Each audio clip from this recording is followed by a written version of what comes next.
it home, I dug her out, then I made her one of my aces. Marijuana fragrance, this tree here is outrageous. Want me to play in your city? Send an email to my agent. Yo, what's going down, everybody? It is Straight Outta Boston here, aka the King of Boston. Today we're back for episode 8 of the Georgia State Dynasty on NCAA Football 14. You can see here, Ross Jackson is our latest commit. We are in a battle with Tyree Parker and another one of our offensive linemen. And anyway, there's a quick little recap on what's gone on the last couple weeks of recruiting. Here we go. Corey Potter, Gavin Edwards, and Scott Powers are scheduled to visit campus this week. Scott Powers is the JUCO linebacker I'm really trying to get. He immediately would become the best player on our team. And I think going for JUCO players is a good strategy early on when you're starting out with a program like this. Because although those guys enter as juniors, they still become some of the highest overall players on your team. And they can be really impactful even if it is just for 2 years. So I might go through and look for maybe a JUCO quarterback or, you know, JUCO something. I don't know. We'll see what happens. But I really feel like JUCO guys are really good to go after early on in the early stages of your dynasty. Here we're adjusting some points. We removed some players, so we have a couple more open spots. We're going to be adding a couple guys. I tried to look for guys who weren't too, like, they had low lock percentages, so we'd still have a chance of going after them. And I went after the guys that were still would have been like in our top 3 or whatever. We would be in their top 3 for schools chosen. So anyway, just adding through some more guys, and you can see I think the last one we're going to pick is that Harper guy, the defensive tackle. So anyway, here we go. After adding points to them, we would end up facing off against the Troy Trojans, a team that is 1-5 entering this game. We are 3-2, so looking to stay above 500.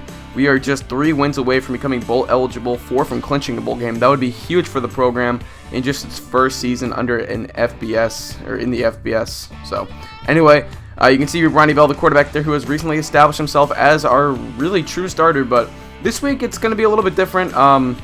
We're definitely going to be testing out some different things this week. As you'll notice throughout the game, we're going to have a couple guys different sub in at different times, and just really trying to get a feel for this offense. Really, defense is probably not our strong suit, so we really need our offense to be sound and be, you know, volatile or whatever. But anyway, we hit Albert Wilson there for a 15-yard pickup on the first drive of the game. That's a first down. And here's a little read option action from the Georgia State Panthers. Bell is going to keep it this time, cuts to the left, and it's going to end up picking up about 10 yards. They'll give it second and inches there. So now later in the drive on first down, another read option. Ronnie Bell cuts right. He's going to pick up about 7 yards on the play right there. That would set up a 2nd and 3. And now on 2nd and 3, another read option. This time, it's going to be a handoff to Travis Evans, and Evans picks up the first down on the 4-yard pickup. So Georgia State is driving here, trying to get some early points on the board. Here comes now only the second pass play of the game, and Bell is going to get sacked for a loss of 10 yards. That's going to set up a 3rd and 19. So now on 3rd and 19, Ronnie Bell out of the shotgun set. He's got 4 wide receivers, 1 running back to his left. Bell is looking to the left side. He finds Danny Williams, who picks up the first down. 19 yards on the gain. Impressive throw by Ronnie Bell, showing off that he can be a pocket passer when needed. Here's a triple read option right here, and Bell's going to keep it once again, picking up 8 yards on the play. That would set up a 3rd and 1. Now on 3rd and 1, this is going to be a straight handoff to Paris Lee, the 3rd-string running back, who gets into the end zone for the touchdown. And Paris Lee, very impressive in just his first snap of the game, getting the touchdown, and Georgia State takes an early 7-0 lead on the rushing touchdown. You can see Lee was very hyped up. He does not get too many opportunities. Here's a little studio update. Burns tells me I need to add some more of these in. So here's a pretty impactful game. Florida beats LSU, and that is going to be a 35-17 score. Big SEC implications right there. So kind of not really an upset, but very big game nonetheless. Here is Corey Robinson. He drops back. He's looking to the left side. It's intercepted by Matthews. Our first turnover of the game. We get the pick. We get the ball back. We got some momentum. Corey Robinson struggling early on. Here comes the Georgia State offense once again in the field. Ronnie Bell drops back, looking on the slant, and it's caught by Albert Wilson. He'll pick up 14 yards on the gain. Impressive throw by Ronnie Bell, fitting it right in there where it needed to be. Now here comes a little triple read option. Bell keeping it. This time he's going to pitch it late to Travis Evans, who will pick up about 9 yards on the play. So it would set up a 2nd and 1. And now on 2nd and 1, it's another triple read option. Bell keeping it this time. He's got some room, picks up the first down and a lot more. 10-yard gain on the play. That's our 4th 3rd down conversion of the game. So being very impressive on 3rd down, something that I do strive for. Here comes Ronnie Bell once again, this time a quarterback keeper, and he's going to pick up about 10 yards. That would set up a 3rd and inches. On 3rd and inches, it's going to be another read option. Really utilizing this. It is very easy once you kind of learn what to look for in the read option and really how to run it. It is very easy to drive down the field with the read options. The reason why I wanted to be a read option team heading into the season. So Ronnie Bell picks up the touchdown run right there, and we take a 14-0 lead really beating up on Troy early on, trying to keep this going throughout the game. So we get the ball back now late in the second half, and that is going to be intercepted by Spickner, the first turnover of the game, forced by the Troy Trojans. First turnover by Ronnie Bell, his first interception, coming off of a very bad 4-interception game against Alabama last week. We'll definitely have to improve on that. Robinson drops back, fires it over the middle to Chandler Worthy, and Worthy picks up the first down and a little bit more, 12 yards on the gain. Now 1st and 10. It's going to be a read option. Corey Robinson, the quarterback keeper, picks up about 9 yards on the play. That would set up a 2nd and 1 for the Troy Trojans. Now 3rd and 1. Robinson drops back, firing it to the left side, and that is going to be incomplete ruled. But we will have a booth review on this one. That one looked to be very inbounds, and then it's going to end up being clearly a catch. He looks like he might have even took in 3 steps in if you count the first 2 feet, and then he kind of stepped with that right foot for the 3rd time. So clear catch right there. That would be overruled, and it would be a 1st down for the Troy Trojans, continuing the drive, trying to cut this lead possibly in half if they can put 7 up on the board. So here's another read option. This time it's a play action over the middle to KD Endenfield, really one of their best wide receivers. He really killed us this game. If you guys watch Burns' game against Troy, you know that KD Endenfield really hurt Burns in that game as well. And here's another interception, this time picked off by Hudson for the Troy Trojans. So the 2nd interception of the game, just when it looked like we were going to drive, try to put up another 14-point lead before the half. Troy gets the ball back. Now 3rd and 4. Robinson drops back, firing it. It's going to be caught by Kerry Franklin, but Franklin is going to be brought down before he can get the 1st down. So we call timeout, and they're going to be forced to punt this one away. So we get the ball back. 1st and 10, 44 seconds left. Bell will find Jordan Giles to the left side. He picks up about 9 yards, but the clock is still ticking, so we go no huddle. Next play. Here, we're going to find once again, this time it's Gerald House in the flat, wide open. He picks up 8 yards. The clock would temporarily stop for the 1st down. Now with 11 seconds to play. 8 first downs already on the game for the Georgia State Panthers. Bell dropping back, looking deep. He fires it just in time before he gets hit. Albert Wilson is there. We'll call a timeout. Ball on the 31-yard line. Not quite in field goal range for our weak kicker. So we're going to have to hail it deep right here. Last play of the half. This one is up, and it is caught by Danny Williams. The Hail Mary at the end of the half. A 32-yard touchdown run, the first passing touchdown of the game for Georgia State. And what a play, what a Hail Mary. Remember, way back in week 1, we got a Hail Mary at the end of the half. That is our 2nd of the year. Here's another studio update. Arkansas upsets number 11 South Carolina.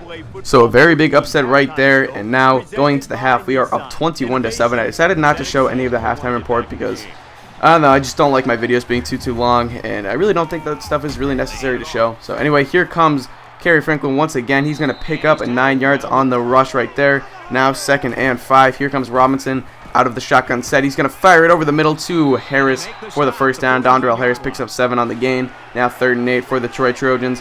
Big 3rd down coming up right here. Robinson, he will drop back. It's a screenplay to Burks. Burks is going to end up weaving his way for a 1st down and a lot more. He could go all the way. He's going to be brought down inside of the 10-yard line. A huge 41-yard pickup for Brandon Burks. Now here's another read option from Corey Robinson, who's going to rush his way into the end zone. And just like that, the lead is back down to 7. So the Troy Trojans have come all the way back. It is 21-14 right now. This is definitely still a game. So very impressive drive by the Troy Trojans. But here come the Georgia State Panthers once again. 1st and 10. Bell will fire it into the flat to Travis Evans. Evans will pick up 8 yards. 2nd and 2 on the play right here. It looks like it's going to be a little bit of a triple read option. Bell, he gets hit, he fumbles, and that's going to be picked up by Hudson. Hudson gets his 2nd, I guess, recovery of the game. I mean, he picked one off earlier, and that's another turnover, the 3rd of the game for Ronnie Bell. Here's a little screenplay to Chandler Worthy on 2nd and 4, and Worthy picks up the 1st down. That's going to be a 5-yard pickup for the Troy Trojans. Now on 1st down, inside of the 30-yard line, Corey Robinson drops back. He's looking to the right side, finds KD Endenfield, who will get the catch and a lot more. He picks up some yards after the catch, 25 total on the gain. 1st and 10 now, right about the 5-yard line. Corey Robinson is going to do a little read option right here, keeps it, and Corey Robinson is well on his way to his 2nd rushing touchdown of the game, and just like that, your game is all tied up at 21. So what a comeback by the Troy Trojans. Now it's 21-all. Bell drops back once again. He fires. It's another interception. Georgia State just has the turnover bug right here. We cannot seem to do anything right now to move the ball down the field successfully without turning the ball over, just forcing passes. This offense is really struggling right now, but on 4th and 9, Corey Robinson drops back, looking to the end zone, and that is going to be over the receiver's head. He just threw that one away, so that's going to be a turnover on downs, and luckily for us, Georgia State, we get the ball right back. Here comes backup quarterback, former captain Ben McLane into the game now. I talked about how Ronnie Bell really established himself as the starter, but here comes Ben McLane, relieving Ronnie Bell after 4 turnovers on the game for the 2nd straight week, and here comes Ben McLane. He's running the read option well. We know that he's a better passer than Bell, but he's not as good of a rusher. Anyway, here's 3rd and 5. McLane drops back, looking over the middle, finds Kelton Hill. A beautiful pass by Ben McLane, showing why he should be the starter going to next week or for at least the remainder of this game. Now here comes Ben McLane. He's going to fire it over the middle once again, this time to Drew Pearson. We'll get inside the 5-yard line, down to around 2 or 3 here on 1st and goal. It's going to be another read option. Hand off to Paris Lee. That's right, Paris Lee. What did I talk about earlier? Making some adjustments, trying some new guys out of different positions. Paris Lee, the 3rd-string running back, getting some carries after Travis Evans and Gerald House both really struggled so far on the game. Here's McLane, a nice pitch to Paris Lee, and Lee has got a big gain. He almost broke that one for a touchdown right there. Check a look at the replay right here, though. That pitch was a little bit sketchy. You're going to see right here, look at McLane. He kind of gets tackled and warps the ball to Paris Lee. I thought that was pretty funny. So here's another read option right here. We're up by 7. We just need one more score to really put this game away. Ben McLane up the middle, a huge run. What did we talk about him not being a very good rusher out of the read option? Well, that appears to be false, as Ben McLane is really doing work through the ground. 9-yard rush right there. Ben McLane, very impressive. The former captain, the starter coming into this year, coming off the bench after being demoted.